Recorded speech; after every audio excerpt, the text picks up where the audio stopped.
You live from my apartment. It's Rob Has a Podcast. And now here's the guy who can't wait to talk about the Ball Smashers. I'm Rob Cesternino. Hello, everybody, and welcome back to Rob Has a Podcast OTT edition here on Friday, talking about the third week of the BBOTT. And here with me to talk about the BBOTT, two members of the Big Brother LFC. First, joining us once again, very excited to talk with him always, the Prince of Creole. Please welcome in Alex Kidwell. Alex, how are you? What it do, boo? Okay. Yeah, that's right. Hold on. I am King Creole, baby. Yeah. Don't care. I don't care. Yeah, do your thing, boo-boo. Do your thing, boo-boo. Yeah, ready to go. All right, and then also back with us is the man who has all the angles figured out, the leader of the resistance of Big Brother OTT, Taran Armstrong. Taran, how are you? I'm great, Rob. And it's appropriate that Justin didn't care, given his performance in the HOH competition. Good. He did not care. Hey, look, that is not his cup of tea. That one, you can't dance and move around during that sort of competition. So don't worry about that. Scott's your new HOH here, not Scott St. Pierre, as we go through everything on the BBOTT, the start of week number 3 here on Rob Has a Podcast. We're going to be taking your questions, hashtag RHAP. Looking forward to getting into everything as we kick off another BBOTT weekend as we get set for who is Scott going to put up on the block, who's America going to put up on the block, and as we are still mourning the loss of Monty from the Big Brother OTT house. Getting your questions in, hashtag RHAP. Also, got some news about the OTT live show that we have coming up on Tuesday, the 25th, and really an all-star cast, right, Alex Kidwell? Oh, yeah. The stars are coming out, Rob. It's everything's really aligning in such a way as I would have never possibly foreseen. Yes, it's very exciting. We have a lot of people coming out. At this point, who knows who's going to show up on the night of the 25th at the Broadway Comedy Club. Tickets still on sale. robhasawebsite.com/BBOTT live. A couple people had asked us, can you come to the show if you are under 21? And we got the answer to that. Yes, pumpkin, yes. You're allowed to come if you are younger than 21, but if you are younger than 16, you need to bring an adult, Taran. Well, that's important. Adults are important. So yeah, I don't think anybody that's younger than 16 should come in the first place to this show, because I have a feeling that these things tend to get out of hand. So I think that probably adult supervision certainly is recommended at these live shows. Yeah, the just if you're really mature. Oh, go ahead. Oh, no, just if you're a really mature 16-year-old. No, still, Crazy James and Tina Marie could be coming. I was going to say, yeah, this thing is likely to get crazy like James, Rob. Yes, it could get too out of hand. So good. Very excited to be there a week from Tuesday night. robhasawebsite.com/BBOTT live. All right, so let's talk through everything from this week. Now, both of you guys were not on the live show that Jordan Parhar did with Brent and Big Meech on Wednesday night. Lots of fun if you want to catch that show. I was watching it live on Wednesday night. So we should get some reactions from both of you guys as we headed into this vote, which could have gone either way, depending on the will of America. But as we suspected, America voted to send Monty out of the house. Taran, reactions to Monty being the second person voted out of OTT? I mean, it seemed pretty inevitable, but I feel like we gave it a good try. The vote was actually very close, and what was interesting to me was, how do you know? Well, given all the polls out there, some of the polls had exit polling. So yeah, basically, some of the polls had Danielle ahead, and some of them had Monty ahead, and those that had Monty ahead were still pretty close, within a pretty decent margin. So really, there was a big campaign to get Morgan on the block earlier in the week, and if Morgan had been up on the block, if she had been next to Danielle, I think Danielle might have gone home there. I think that Morgan has a lot more support than Monty does, and obviously doesn't have all of the controversy surrounding her, so could have gone the other way. So you're saying that an unlikable female person was able to win the vote because the person that she was up against had higher unlikables. Is that what we're saying in terms of the polling data? Oh, definitely. Yeah. Okay. I mean, Danielle at this point, I believe, is like near the bottom of the Joker's rankings. Okay. One of the most unpopular people to ever be up on the block in this situation, but because that somebody was more unlikable and more unpopular than that person was able to, she was able to come through. Yeah, right now she is below Monty in the Joker's rankings. She's second to last, only above Cornbread. Has Recency Cornbread ever bias. come out of witness protection, Alex? I don't think I'm, I think that's above my clearance, Rob. I don't think I'm qualified Okay, to we don't comment know. on this matter. We don't know. All right. So then let's turn into the next week of Big Brother. So we had this HOH competition where you had this barcode and you had to see which was the longest plank in the barcode.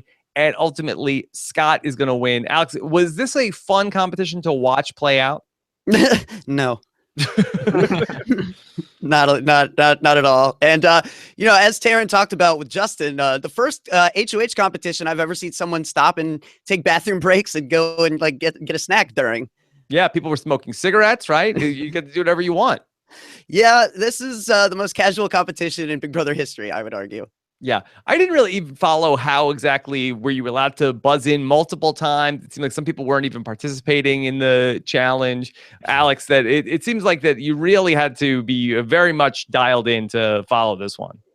Yeah, I re-listened to the rules 6 times and then I asked Twitter for clarification. That's how that went. The opposite of every previous Big Brother competition we've ever had, where they explain the rules and then as the competition is going on, also people in the diary room shout the rules at you again. Well, there was somebody on the announcer, an announcer that was shouting the rules every time they started a new round. Yes. So there was at least that. So that's But yeah, if you're used to Big Brother proper, then you're certainly not. Yeah, proper. You're certainly not getting that here in the way of explanation and over-explanation. Okay, so Scott ends up being the HOH. Taran, how huge was it for Scott to be HOH this week? It was pretty huge. If one of the other side of the house, one of the misfits had won that HOH, America would not be able to do anything about the fact that they would nominate 2 of the ball crushers, and one of them one of them would be going home. There's nothing that could stop that because they'd have the numbers to do it. So it's an interesting thing that happened. Scott was definitely pulled it out when he needed to. Yes, absolutely. So good job. Good job by Scott. And so as you mentioned, there's a new alliance in the Big Brother house, the aforementioned Ball Smashers of the 4 women of the Ball Smashers. Alex, the Ball Smashers is who? Ball Smashers. You've got Whitney, you've got Shelby, you've got Alex, and you've got Morgan. Okay. Boy, I thought those sisters weren't going to work together. Yeah, well, it's funny how that works, isn't it? You get in there and you're like, oh, these people are pretty intolerable, and at least me and this person go way back, and we have like mutual knowledge of each other's intolerability. Right. So Monty's Pythons is now over without Monty, and we have a new alliance. And now is Scott with the Ball Smashers or not? He's not a ball smasher himself, but like Monty, he is attached to them. Yes. Well, one of the things I really do love about BBOTT is that Mr. Announcer voiceover guy is really just letting his hair down. This was from the Thursday night recap of what was going on in the house as Scott joined the Ball Smashers. Here comes Scott. Later, they were joined by their virgin king. What? Why are we referring to Scott as the virgin king of the Ball Smashers, Alex? All hail the Virgin King, here he comes, that's a thing. Yeah, I got nothing, Rob. Later, they were joined by their virgin king. The Virgin King. Wow. Yeah, move over, all other Big Brother virgins. Right? I mean, I'm sorry, Scott, but I feel like Jason is still the best Big Brother virgin. Yeah, well, no. Scott is the Virgin King. Now, is he the Virgin King of only the Ball Smashers, or is he the Virgin King of all virgins? I mean, I think Virgin King implies that he's the king of all virgins, right? Like, otherwise they call him the ball snatcher. Yes. Someday all of this Yeah, will be yours. Yeah, Got one? someday all of this abstinence will be yours. Yeah. We need someone who's like big, like Shane or Justin in the house to hold him up and, anoint him with oils or something. Yes. Later, they were joined by their virgin king. Yeah, I just can't wait to be the Virgin King, Scott. You know who's not the Virgin King is Shane.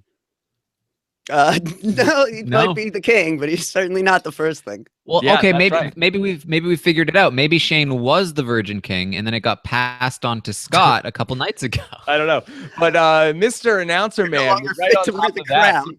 Yeah. The announcer guy, he was right on top of this one as well. This is him calling. He's like Vin Scully calling the Shane and Danielle under the sheets. Shane and Danielle went over the top under the covers. Oh, yeah. Setting them move. Yeah, boy, the announcer guy I think is way too into Shane and Danielle. This is on the heels of last week of Shane gave Danielle the ride of her life. He was really trying to make it happen. It's like, if I say it, it'll happen, right? Really rubbing it in the nose of Scott. Later, they were joined by their virgin king. No, not Shane and Danielle. That is not true. It's really wild how much they think the hot and heavy Shane and Danielle stuff is like a selling point of the show. Like this is an online show. They know people can just click over to porn, right? It's not that hard. It's the thumbnail of a lot of stuff. Also, like when the other day when it was the Shane gave Danielle the lap dance, that was the thumbnail of the day recap of the Shane giving Danielle the ride of her life. Yeah. Shane and Danielle went over the top under the covers. Yeah. Look, anyone can watch porn at any time, but you can't watch two people from Big Brother, doing some stuff under the sheets. Like those are people, that's some classy stuff right there. That's advertisable. Yeah. Boy, it's getting so hot over on BBOTT. Even Ken Bone is checking it out now at this point, Alex. He's posting in the Big Brother subreddit on this. They're so beautiful. I'm not sure yet what I'm watching, but I like what I'm seeing. He's into it. All right. So back to the ball smashers, Taran. So what is their plan for this week? Well, initially, they had one plan, and the care package sort of changed that. But initially, their plan was to nominate Shane and Danielle and just basically do the same thing. Shane and Danielle went over the top under the covers. America's keeping them. Yeah. They're really anti over the top under the covers, and they wanted to make sure it didn't happen again. So they wanted to just do the same thing they did last week and try it again. Hopefully it works this time. However, the care package came into play, and the care package is this veto care package where you have to decide between one of three vetoes. One is the diamond power veto, where the veto winner chooses the replacement. Another is the boomerang veto, where one person that wins the veto gets to take two people off the block. And then the double veto, where there's two vetoes and two winners of each veto. But correct me if I'm wrong with this veto, because this seems like the most asinine thing, that it's not awarded to Scott. It's not like that he opens some sort of attaché case with three vetoes and he gets to pick which one he wants. He gets to pick what the House is playing for, correct? Yeah. Yes. But it is it is important though, because the types of veto matter a lot to the nominations and the votes. Because basically, the diamond power veto takes away his power. It lets somebody else put somebody on the block, in addition to America, who is already putting somebody else on the block. Mm-hmm. The boomerang veto is something that also benefits the nominated side, because just one person can win it, and then two people can be off the block, and now he has to nominate two new people. Whereas the double veto benefits his side, especially if this was a situation where America wasn't on his side and they were going to put up one of his allies.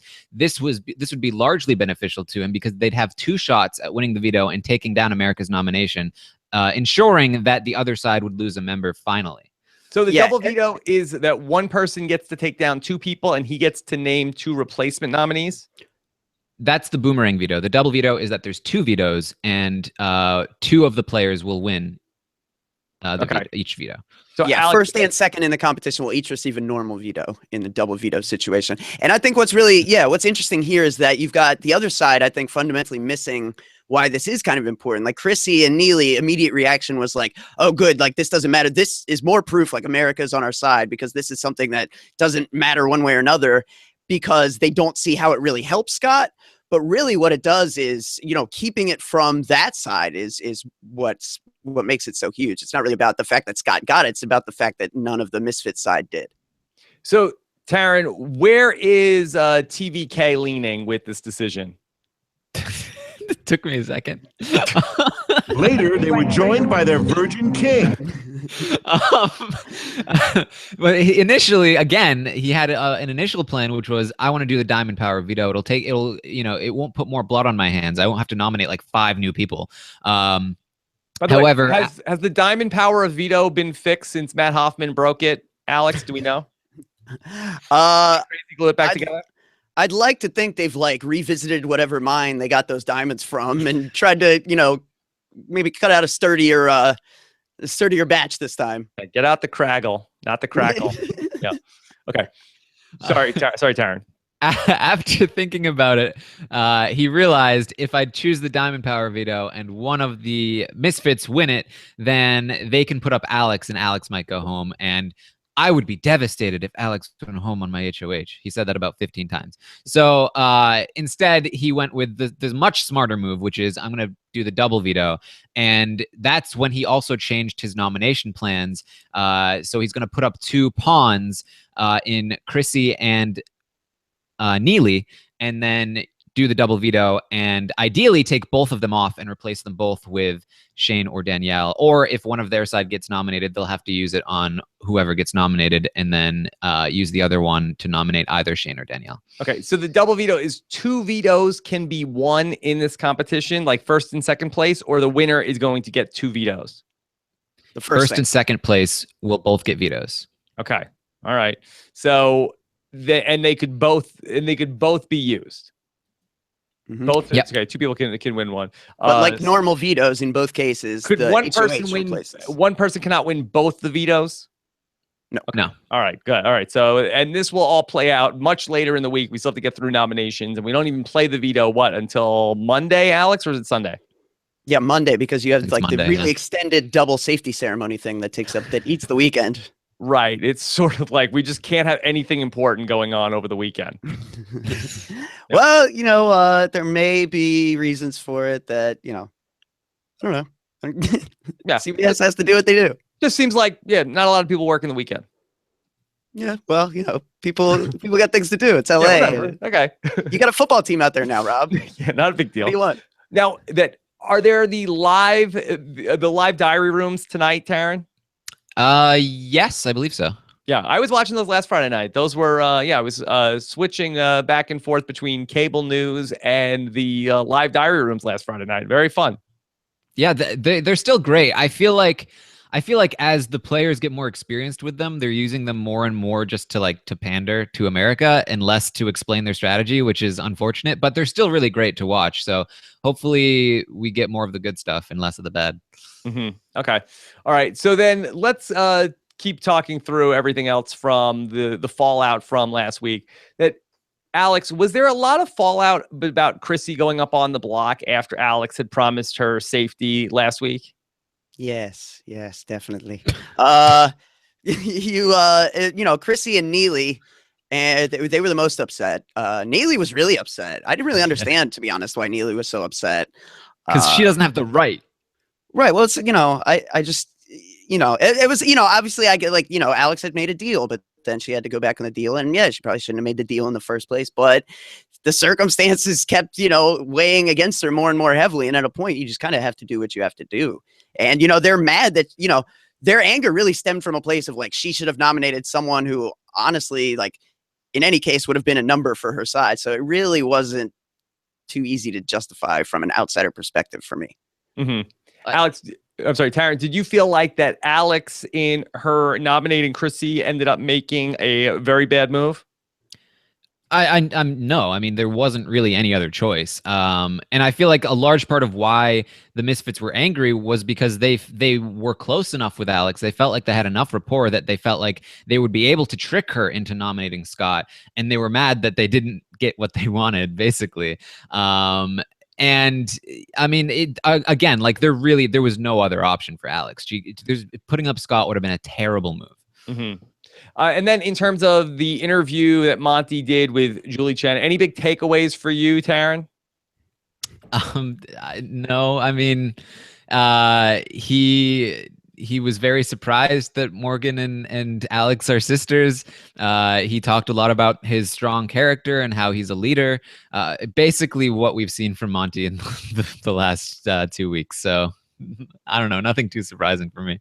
Yeah.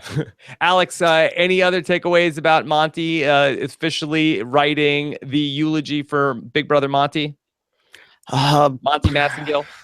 I don't think he knows what he's stepping into when he gets outside of the house, unfortunately for him. I think the interview for me was just more evidence that this is someone who just was much more of an ignorant kind of, unaware soul than a malicious, vindictive one. He was not bred for this? He was certainly not bred for this. He wasn't cornbread for this. He wasn't even matzah for this. Okay. All right. Let's shift gears into Crackle-gate, Taran. Could you explain this to our listeners? Okay, so Jason, it was mostly Jason, was he's been annoyed at Shelby, and Shelby really likes the Crackles. And I think there's stuff happening right now with the Crackles. Actually, it was good timing. But why do they have so many Crackle candy bars, which in my opinion is the poor man's Nestle's Crunch? Is it for trick-or-treaters, or they just have a stash in case there any trick-or-treaters come by the Big Brother house? Or well, when they get the bag of chocolate, it's a mixed bag, and Crackle happens to be Shelby's favorite. So okay. they isolate out the Crackle. Are they regular size Crackle? Do they even make a regular size Crackle, or are they fun size? No, regular size. Regular size Crackle bars. Yeah. I didn't even know this and was you're a right. thing. No, I haven't seen those very often. Maybe I always thought like if you're gonna see that, you had to go to one of those like really deluxe sheets somewhere that's like huge with the big market. But, Am I the only person that's never heard of a Crackle before this? I like Crackle. Yeah. Are you a Crackle virgin, Taran? Well, yeah. I mean, I don't like. We're joined by their Virgin King. Crackle, even the king.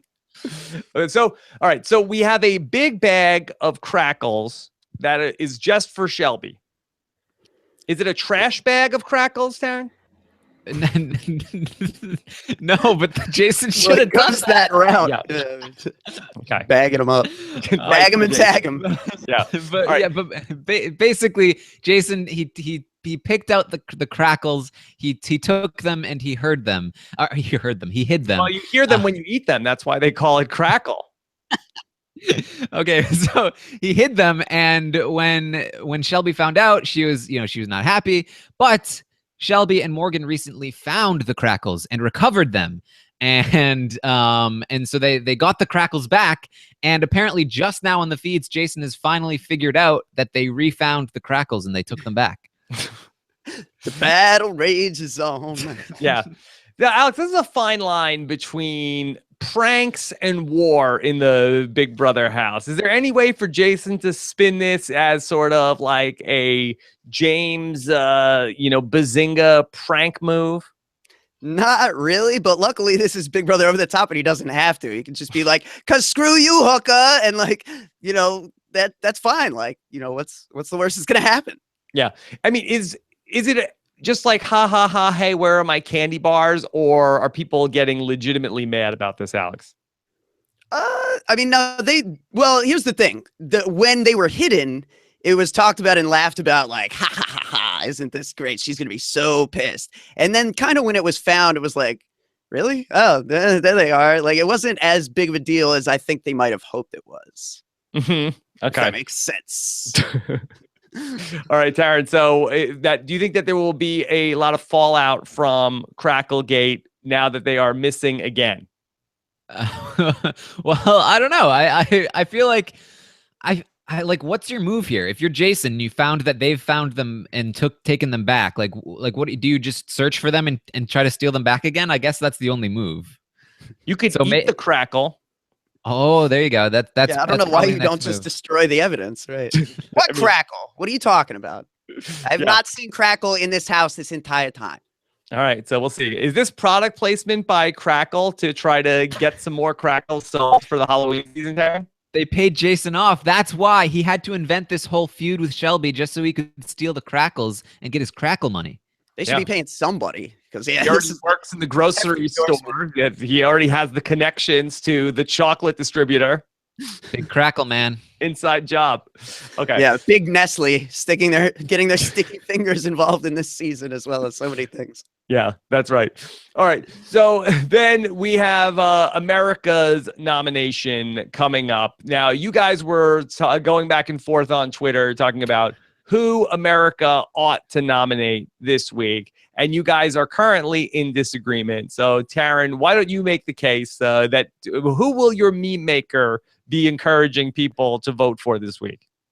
Well, Alex and I aren't in disagreement. It's the people that don't like math that are in disagreement with us. But Alex and I both will be endorsing Danielle, and so will my meme maker. We'll get him on the case as soon as possible. If you want to get one of the showmance out, putting Danielle on the block is the makes for the best odds to get one of them out, even though it means she's playing in the veto because well, for various reasons, but because the odds of her or Shane getting picked in the veto and then winning it, as well as a Plastics member winning it and taking Shelby off the block, meaning that Shane and Danielle will be safe, are greater than the odds of Shane getting picked and winning it and taking Danielle off the block. Okay, so since you two are both in agreement, Alex, let me play devil's advocate. If you were anti-showmance, why is it Danielle that has to go home and not Shane? I don't know necessarily that it is. I think Danielle has caught a lot of extra heat last week and going into this week because more so than Shane, she's someone that has been, I think, letting the fact that all the votes have gone their way get to her head a little bit, and she feels a little bit emboldened by the backing of America through the votes, and it's a powerful element in this game. They don't have much that's influencing them. And so when a vote goes their way and then another vote goes their way, it's hard not to think like America's got my back. Like, this is great. I'm on a roll. And unfortunately, I think it has led her to say some things in the recent, days in the last week or two that really have rubbed some people the wrong way as far as, knowing that America has her back. Now, Taran, isn't the definition of insanity to keep doing the same thing and expecting different results, to put Danielle, all your eggs in the Danielle basket again? Maybe. But as I mentioned, her popularity has tanked. It's been waning. I wouldn't even say waning. I'd say tanked in recent weeks. Due to what, though? I think due largely to the fact that she's played up this idea. Are we promiscuous behavior shaming or shaning? Oh, well, that's definitely going on. Went over the top, under the covers. But again, you make it a major storyline of the season, you're gonna get reactions one way or another. I mean, why are we taking it out on Danielle and not Shane? Oh, I'm seeing Shane getting plenty of, especially given the conversation that took place. Yeah, easy. Yeah. Well, I will. Shane is right there with Danielle. He's only above Danielle and Cornbread. They're both down there. Wow. And if I was Shane, I'd be mortified. Under the covers. Get out and watch the footage. That's all I'm gonna say. Under the covers with Cornbread. Yeah. Now, hold on. Now, remember pregame, though? Wasn't Danielle being like, oh, the person I hate the most is Zakiya. She is terrible. I could never go into this house and get into a showmance. My grandmother is watching this. I am not going to be hooking up with anybody. Well, to be fair, I follow Alex Kidwell on Twitter, and then he's posting gifs of God knows what. Stuff Ken Bone is looking at on Reddit. To be fair, I quoted another tweet, so you really had to click in a couple times to see that. I was clicking. I gave people a I put a buffer in place around. Yes. Okay. And to be fair to Danielle, I don't think she's like Zakiya. I think Zakiya is probably a better player. So there's at least that going. Oh, shots fired, Taran. Oh, Zakiya doesn't go out of her way to make herself a target in the first couple of weeks. How about this? Another typical live feed hater. Why don't you leave Queen Z out of this? Okay. not even on this season. Yeah. Not even on this season. Oh, I didn't watch your season. Don't worry about it. Yeah. Don't worry about it, Taran. Okay. Just trying to help her out. All right. So what will Yeah. be the case that the meme maker will present? Well, basically, what we've seen so far is 2 weeks in a row of one side getting HOH and then a number from their side going home. And if we continue to see this, it is going to be a pagonging. We are just going to see it continue to happen over and over. And what the argument was last week was, oh no, that's not going to happen. America's going to turn. They're going to stop this from happening. Well, here's your chance. This is the time now. Like this is the last opportunity. Like this is where you said this is where America's going to turn. So here we go. Let's go. Danielle on the block and make sure that one from that side goes home. Okay. And All look, right, I we'll think see. that's where some people, like, there are some people who disagree with us. And I think a big factor is like a fundamental difference in like, what's the thing you want to see most? I think me and Taran are really worried about the pagonging. And we like, certainly for me, I think the most important thing, even more than making sure one member of the showmance goes this week, is making sure someone from that side of the house goes. So it continues to be an actual battle here. I think, some people are just above and beyond like Shane and Danielle at all costs, but they're missing that, like, in that instance, the worst case scenario is that Shane and Danielle don't get nominated. They both get picked to play, which people are forgetting how few players there are this season. It's not that unlikely that they get picked to play in the veto. And if they finish 1 and 2, which they've both shown ability in competitions, then they can like be safe, take down Neely and Chrissy. And now Scott's going to like have to put up an ally. America's going to vote out of plastic. Like a ball smasher. That's like the worst case scenario to me. Smashers. So yeah, I'm voting to avoid worst case.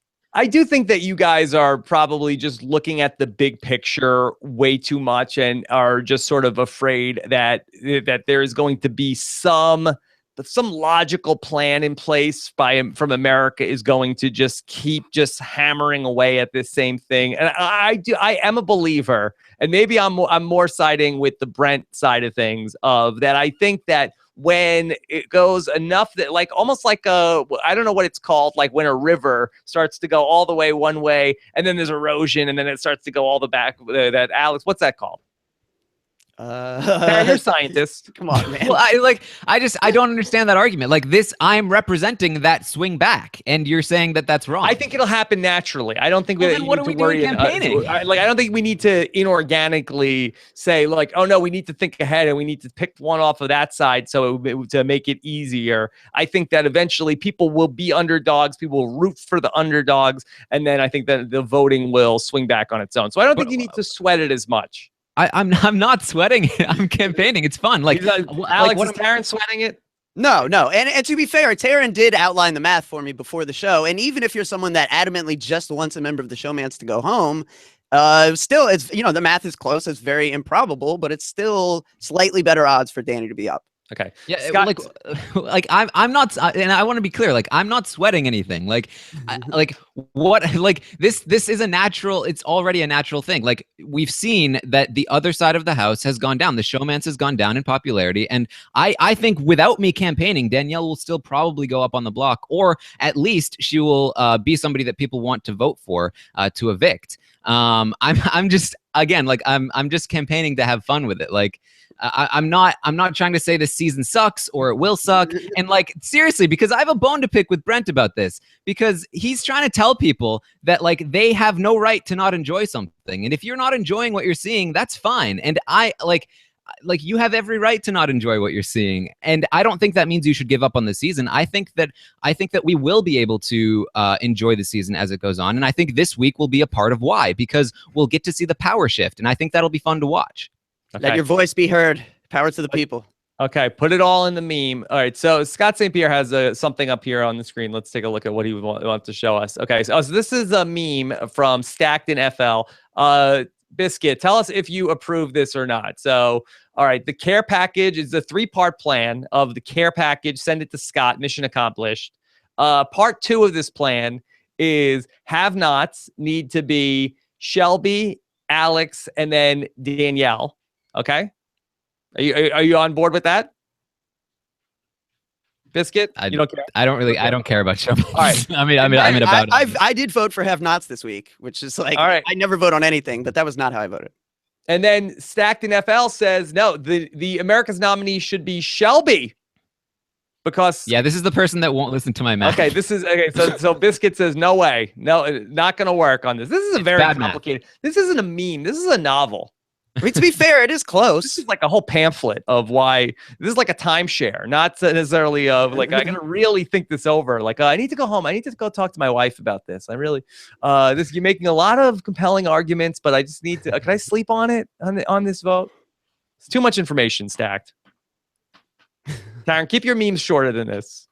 Oh, they are. Did you see my Scott for care package meme? No, somebody needs to send it to me. I need to be copied on these memes, so that I know. Okay, so let's see. Scott, could you bring that up when you get a chance? So I could see the meme that Taran. And then so this is a meme that you worked on with your meme maker. Yes, I described the whole concept to him, and he created the meme. So what do you do? Do you talk on the phone, or you just email? What email? How does it work? Just email. It's just email. And is there any pushback? Is there any sort of like, does the meme maker say to you, like, I can't do this, Taran, you're asking too much? No, the meme maker obeys my every word. Okay. Hey, and so far so good. Scott did indeed get the care package. So you wanted Scott, 1 for 1. Why did you want Scott to get the care package? Because it was important for him to have it so that he could prevent the veto from being something like a diamond power veto, which would put one of his allies on the block. Alex, does Taran consult with you on who should get the power of the meme, or is he just acting independently without your counsel? Yeah, it's Taran's meme maker, so nobody even bothered to, consult. But he doesn't like text you, like, what do you think? What do you think? I knew Alex's opinion. You already know what Alex wants to do. I do feel like Taran's like downloading my personality and getting better at podcasting every month. It's bothering me. It's worrisome. Okay. All right. So this is the Taran meme that went out earlier today. It's time to stop the pagonging. Give Scott the veto. And so, and you're the hashtag Scott for ACP. Yeah. Short, sweet, to the point. Couple nice little graphics in there. He's got a survivor buff on. Trying to maybe even convince some people who don't care about this thing to maybe get involved for whatever reason. You never know. Let me see how many people retweeted out the guy. So not a lot of mileage yet on the meme, but how early in the process did you get that going? Yeah, I was like halfway through the voting and after it had already started. Okay, so and you don't have a meme up yet for Danielle for the third nominee. Not yet. I haven't come up with the concept yet. This is art, Rob. You gotta get the art of the meme. Because I don't want to just make it like text. Like again, like I want to have fun with it. I don't have any actual vested interest in much of the season at all. So I just want to like make funny jokes. Well, I know some people are hoping we do something involving puppies, but I don't know that we should go that route. Why? What about puppies? Might be dirty pool. You haven't heard this story, Rob? Oh no. Well, I read something that she had a dog that committed suicide. Yes. Supposedly. Supposedly. Well, it wouldn't eat, and people are upset because she didn't take it to the vet, knowing that it didn't eat. Yeah. I do get both sides of the argument. Like she's saying, like I couldn't afford the vet, but it's like, but you didn't. Did you even go to like find out cost? And it's like you did buy the dog, you didn't like find the dog, so. It's dicey. I get why she's dropping. I say don't go. Look, when they go low, we go high with these memes, Taran. You don't need to get into that. I would not even go anywhere near that. Yeah. Not touching that one with we don't need that. We don't need to go Corey's goat on this one. Yeah, touching that one with your exit poll. Yeah. Again, like I'm into having fun with it, and I'm not into dragging anyone. I don't want any like negative campaigns. Like I don't want to campaign against. That's right. People. We don't need the personal attacks. Just keep it. Let's keep it above the covers. Shane and Danielle went over the top under the covers. I wish I had that as my ringtone. That'd be great. All right. Let's get into some of the questions here about where we stand right now on the BBOTT. If you're ready, Scott, let's go ahead and fire it up. Jennifer. Okay. Scenario. Chrissy and Neely are up. America puts up Danny. POV picks are Shane and Justin. And Shane wins POV. What happens then if Justin and Shane both win the POV? Okay. So if there's two people, I guess does one not use the veto, Taran? Wait, what? Like, what's the question? Like, I guess because Justin and Shane would both want to take Danny down off the block. Is that or is it because they have three people they want to take off the block? I guess presumably, but two vetoes get one. Well, if Shane was playing in the veto and won it, he would take. If Danielle was on the block, he would take Danielle off, and Justin would probably leave it the same. Yeah. He might take Neely down, but then Jason goes up, and Jason probably goes home if he's up. It's a very specific hypothetical. We don't need to go too very far unlikely. down there. We'll worry about that on Sunday night if it happens on the Happy Hour. Okay? Yeah. All right. Yeah.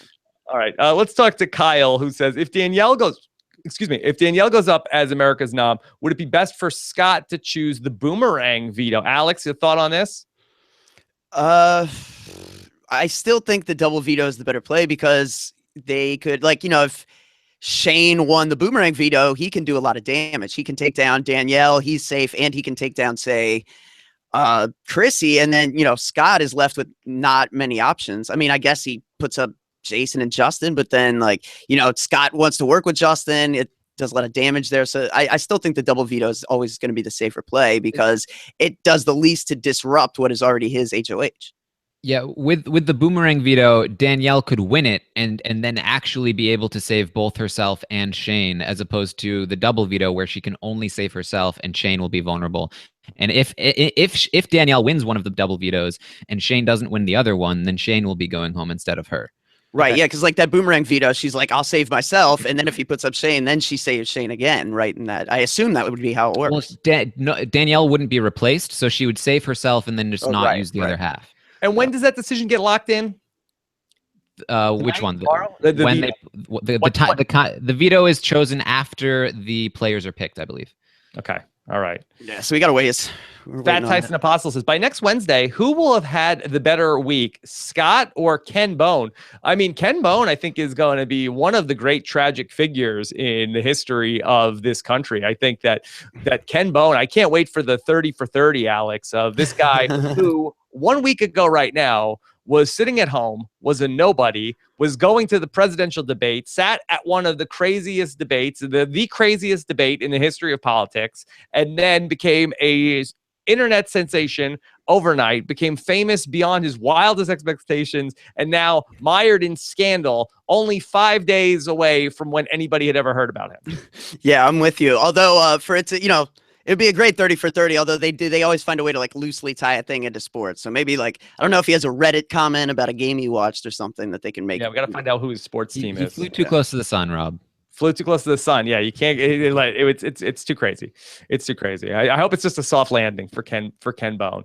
Got too big too fast. That nobody. And Scott's weak. It's early. It's still early. So we'll see. Bone. Nobody's weak. All right. This is from Robot Taran. Is this a new person on Twitter, Taran? Yes, I have 2 novelty accounts now. Wow, Robot Taran. Now, isn't this a little bit that what is this? Superfluous? What's the right word? Redundant? Redundant. Yes. Good word. Good job. Next stop, verification. Shouldn't we have human Taran? That's very. Yeah. That's very Where's that one? Yeah. Where's that one, please? That doesn't make for good Photoshop. Yeah, Robot Taran says, is human Taran even capable of objectivity anymore since it's clear that he favors the ball crushers and those ball smashers? Ball smashers. Ball smashers. Do you favor the ball smashers? Okay, here's what I'll let everyone in on this. You're free to believe whatever you want. I am not on anyone's team. I'm not actually in love with Alex. I am anti-voting. And so I am always going to campaign to counteract whatever influence America has put into the game. So that's why I am counteracting the disadvantages that the plastics or the ball smashers have received. If they start to receive too much help from America, I'm going to campaign against them. That's just how it's going to go. So yeah, I'm with you, but I'm with you, but it's adorable that you think people will believe that for a second. Oh, well, of course they won't. You had a line this summer. They'll say I'm in love with Jason after.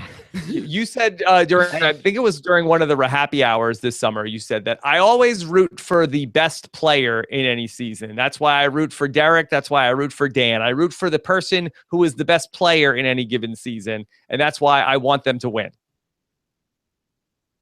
Yeah. So, but right, yeah, right. You can go back and check the records, check the tape. Well, those receipts. No, I like it. No, what I'm saying is that I don't care about them on a personal level. I have no vested interest. This isn't the game of Big Brother. This is the game of I'm trying to give them a game in which they can play, and so that I can see an actual game being played to the most that it can be played in this kind of season. Yeah, Taran just looks at these people as like a sequence of ones and zeros. He's just trying to find the best sequence available. Right. Yeah. But if the outcome that you want to have happen happens, doesn't that make you the winner of this season? If you you're outing me. Yes. Well, I mean, isn't America always going to be the winner this season? Well, I don't know. Well, I mean, Taran not everyone's going to feel like a winner, but some people will. Yeah, I honestly, like, I think I lose no matter what because I'm always going to be trying to counter what America's doing. Yeah. So, yep, that's the problem. But I'm gonna have fun. I'm gonna have fun doing it. So. You're trying to flex your muscle this whole season. We don't want to hear it. Okay, all right. I'm just trying to have fun, Rob. I don't know why you keep making fun of me. I'm not making fun. That I'm having fun talking about this. This is great. Okay, Edmo says was giving. Go ahead. Go ahead. You're on the side of the people that are making fun of me and trying to discredit my analysis. So, look, I don't care so much what happens on the season. I'm just trying to have fun podcasts. That's where I win. I ultimately don't care how the season plays out. I care about if we have fun talking about it. Well, I always have fun subjectively objective. All right. Edmo says, was giving the care package to Scott good to boost the LNC ego? All right. So was that important to boost the late night crew ego, Alex?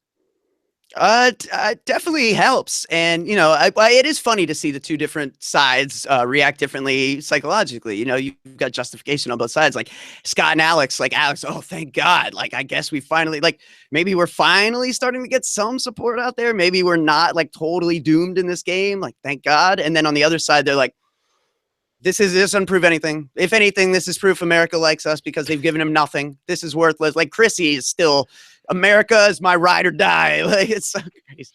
She thinks she's in an alliance with America, like just her and all of us. America. Okay. Bless her soul. Go to Chris Erickson. How should the pro ball smasher vote given the double veto ACP?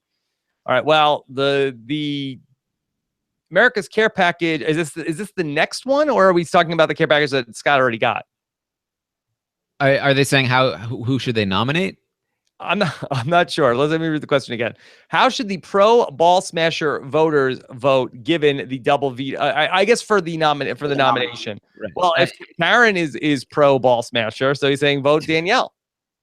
If you're pro ball smashers, you should be voting, or you should be voting Danielle. Or if you are anti showmance, you should be voting Danielle. If you are pro showmance or pro misfits or whatever, then you should not vote Danielle.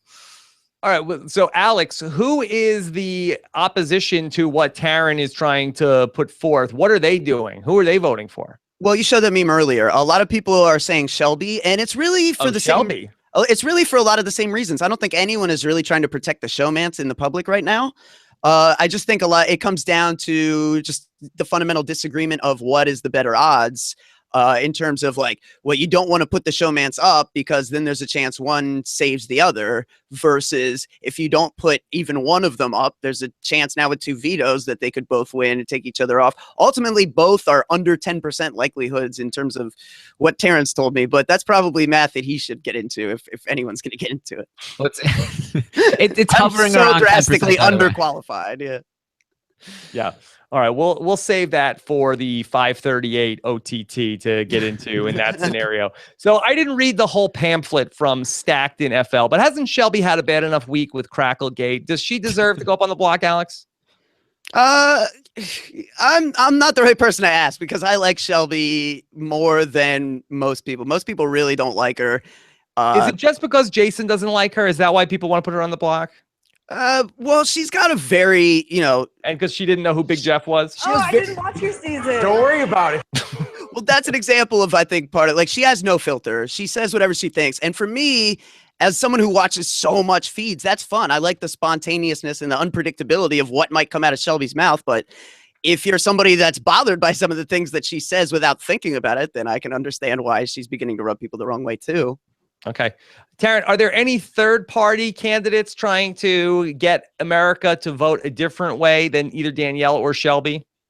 Not as far as I'm aware. It seems... I've seen a couple Morgans out there for people that really are anti, like I've seen people saying like the showmance, the sisters are the, best showmance in the house. You need to put Morgan on the block and stuff like that. But I do not condone this behavior.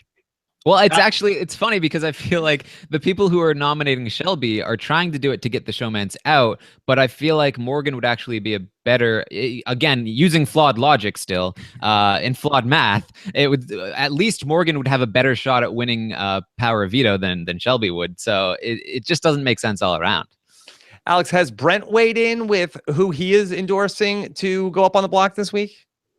Not that I have seen. Looking at his Twitter, he was very heavily in the care package crusade. Give Scott the care package, and his logic was save the good care packages for people we care about. Right? Isn't it funny how sometimes like people will coincide at the same result for entirely different reasons? Like plenty of people were voting for Scott because they wanted to see Scott get the care package, and arguably even more people were voting for Scott because they wanted to see not anyone else get this one. Brent retweeted a tweet from Coco the Bear on Twitter, who was retweeting someone who says Scott is putting up Chrissy, and Coco the Bear said, not if we put her up first. So it sounds like Brent is endorsing a Chrissy nomination, but that could be a waste if Scott is going to put her up in the first place. Right. Put her up first. He makes nominations first. We don't get to go ahead and jump the line. Yeah, I think people are beginning to overestimate their control. Well, what's the timing on that? Just so we know. So is the voting open at this point, or do we have to wait for the safety ceremonies? And then once the safety ceremonies are over, then does America get to vote, Alex? Yeah, from what I remember, voting will open up like Sunday going into Monday. And then Monday morning, they have the meeting where they pick players for the veto. They find out who America's nominee is. They join the two nominees from the day before on the couch, and then they go out and play the veto competition. Biscuit, is that why you're in no rush to get your meme up? Because you feel like you have the whole weekend to sort of workshop the slogan and get the t-shirts ready? Well, yeah. Right now, people are voting on the have-nots. I thought it was like the care packages in BB18 where the voting was going on all week, and like the MVP voting where then they would just take the third or fourth place voting. So you won't even be able to vote for Chrissy if she goes up on the block. No, you won't be able to. Okay, got Although I did see some people saying they were able to vote for, like, to click Morgan as their have-not vote this week, but technically, according to the rules, since Morgan was one last week, she shouldn't be able to be a have-not this week. So it's unclear to me if that's like they're taking those and counting them as wasted votes or what there. Mm-hmm. Probably. I mean, punish those that don't understand, I guess. Pay attention to our crazy, obscure, ridiculous rules. Okay. PJ in Albuquerque, who loves Miss Alex more, Scott or Taran? So hold on. So Taran, the Virgin King has a thing for Alex? I mean he likes Alex Later, they were joined by their Virgin King. I don't think that he is into her in that sort of way, though. I think that he really likes her because she protected him last week, and he feels very indebted to her. Okay. All right. Taran, you won't use your meme-making powers to save your QT 3.14 if she ends up in any undue harm, right? If she plays herself into a bad spot, I'm gonna campaign to get her out. That she's cured you of your feelings. The feelings that didn't exist in the first place. Yes, Rob. because you have no emotion chip. No. Oh, It's just outdated. okay. No, I don't have one. All right. Stacked says, does flirting work with getting Alex to vote Shelby? I'll flirt shamelessly. So hold on a second. So are we trying to Stacked in Florida? You're saying you'll flirt with Alex Kidwell to vote to get him to vote for Shelby, or the Alex in the house has to flirt? I Shelby? do believe they were referring to me in this instance. Okay. All right. Kidwell. All right. Don't look. This is I'm not so easy, people. I don't know what you think like my situation is, but you can't just. I don't just roll over for anyone. All right. You Yeah, can't just, and what is this What do you think podcast this- now where it's like, okay, where you have to flirt with the people on the show to get things that where this is not what we're doing here. Where it's not, this is not what this is. Shut it down. This is what we're dealing with on Twitter, Rob. this is Like over the constant- top, Rob. You didn't even Stop know. it. You didn't Stop know. it. Stop trying to flirt with the live feed correspondent. I don't know, Rob. Maybe you should give it a chance. Maybe you should Stop just let it go out, play out for a couple of weeks, see if it flips one Let way me or be the other. abundantly clear. Do not sext them. Do not send. Do not offer. This is not what we're doing here. Okay, I've seen how this goes. Not condone Right. over the top behavior. I don't even want locker room talk. Anything. Stop. Shut it down. We're not losing the podcast over this. We're not going down in scandal. You don't have to worry. Like, our integrity is sound. Thank you. Okay. Soundish. All right. Laura says, who else should America nominate then? I feel like Danny is the only person people will get behind. Well, no, it sounds like there's a Shelby movement. We don't know how big it is, though. There haven't been any polls yet, so who knows how big that movement. As far as I know, it's like one person that made a meme and a couple people that believe in bad math. Well, Alex, how are we tracking the polling on these things? Are we just looking at the Joker's Update popularity polls, or are we looking at any other types of polls that are out there in terms of the this versus this? Oh, yeah. I mean, I know I've seen, I think all three of us are trying to check various places because, yeah, Jokers, I mean, you know that at Jokers, in different places, you get different kind of groupthink mentalities based on where people frequent, right? So most opinions at Jokers tend to become somewhat uniform. And then if you go to Big Brother Reddit, a lot of times people feel the same way, but it's a different way than the people on Jokers. And also with like some of these like other online forums. So I like to kind of get a sense of where they're all at, even though some are obviously much more popular and get much more traffic than others. Okay. Yeah. I've been putting up polls on my Twitter, and those have been pretty accurate so far. I also check Jokers. They in their polls section they put up polls where it's specific to that particular vote. So they'll be like, who are you voting to nominate? And those get upwards of like 10 to 15,000 votes. So those have been very predictive so far. There's also Big Brother Network, BB Daily, other polls. But yeah, Joker seems to be the most predictive so far, based on what I've seen. And then mine have been 100% accurate so far too. But yeah. Yeah. I will say Taran's his polls there have been very, regular and, he's keeping them well greased. All right. Yeah, Alex, I put them up consistently. Alex, could I appoint you to be the Nate Silver of the Big Brother poll forecasting here as somebody who is just going to take a look at all these polls and give me the electoral map? Yeah, I could do that. Okay. Sure. Good. All right. Finally. Okay. We got to get now. We'll have somebody that Taran has his meme maker. You will be in charge of the electoral map going forward. Yeah. What's that thing Wolf Blitzer has?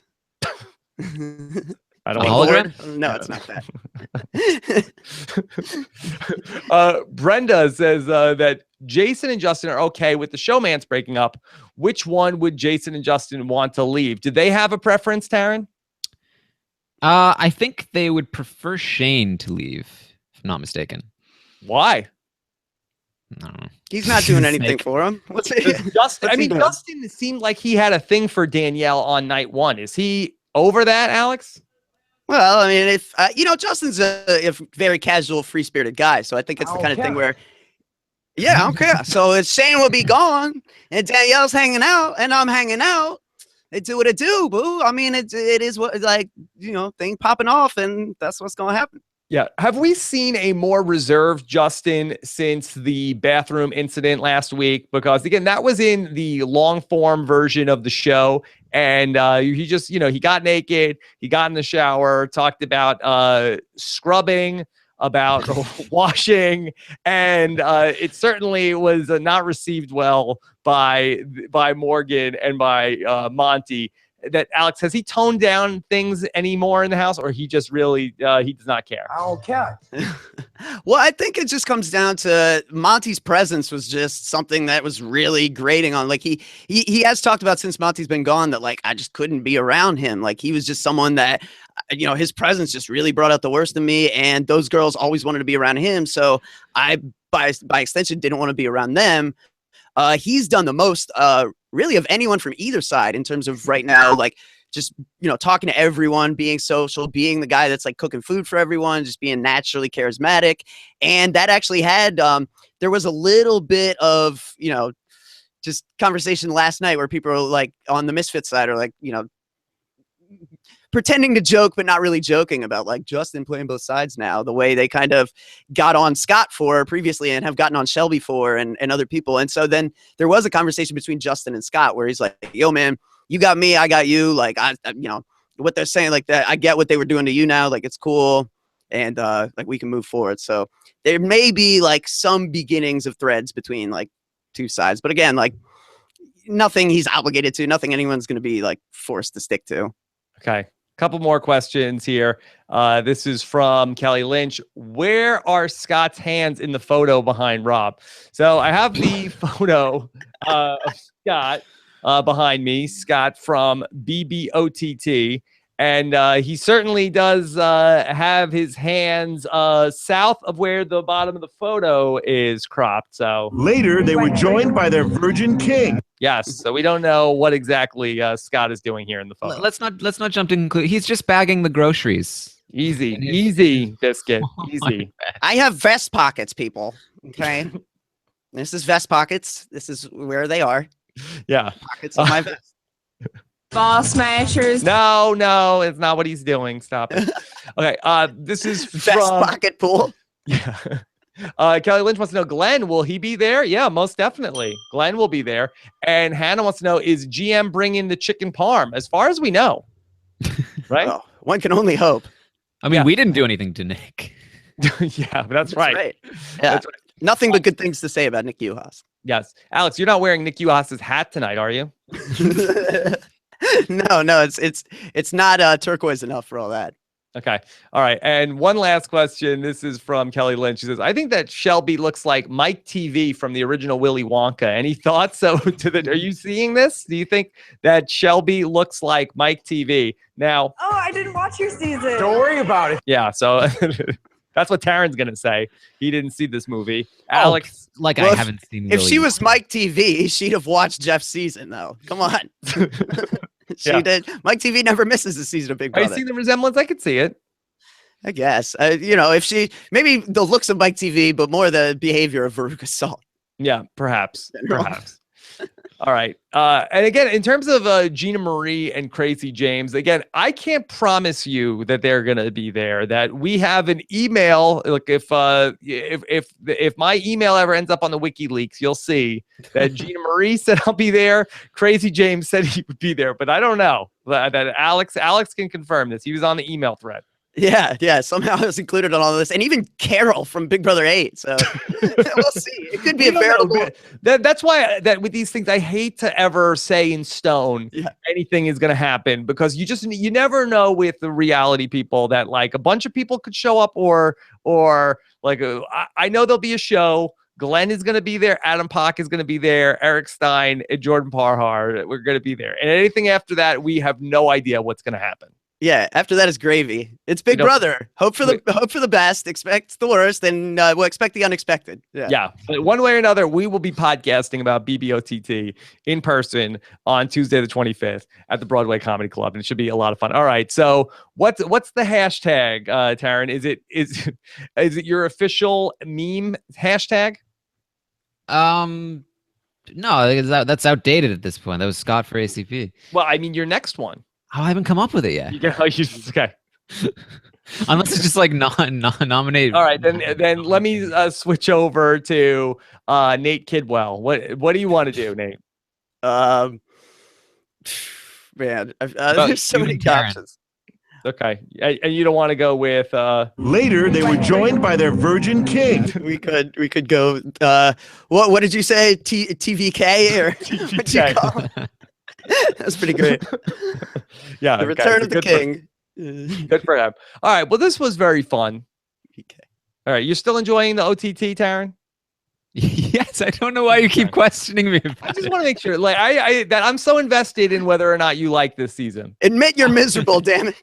Yeah, I'm really enjoying the season. Like, I enjoy campaigning, even though I don't like the effect of the votes on the actual game. It's been fun, and I really like a lot of the changes. I like the competitions. I like the mostly non-censored feeds, and I really like the live DRs. Like, this is definitely like a really interesting and cool experiment. Okay, and Alex, you're still happy? Yeah, I'm enjoying it. You know, it is what it is. You gotta roll with it, baby. You gotta enjoy it for what it is. Enjoy the experience. All right, I'm so excited about where we're going with the OTT. I'm also very excited about something that we have coming up here on the podcast, that we are going to begin our search to add in another voice to the LFC, and we're going to begin a season-long hunt for somebody who will be joining us as we get to Big Brother Canada coming up in the spring. And we have a very fun competition planned, which we should be rolling out sometime next week. We got a lot of different applicants, and I don't want to announce anything yet, but the details are coming very soon on this. So be on the lookout for the search for the next member of the LFC. Nobody's going anywhere. We're just adding another voice to the mix, because Big Brother, since we started covering the live feeds, has become a 365-day-a-year sport, and just got to prevent burnout. We can't lose anybody. Yeah. Who knew? I did not know this was going to be the WWE of social strategy games when I joined on here. Yeah, it's very exciting stuff.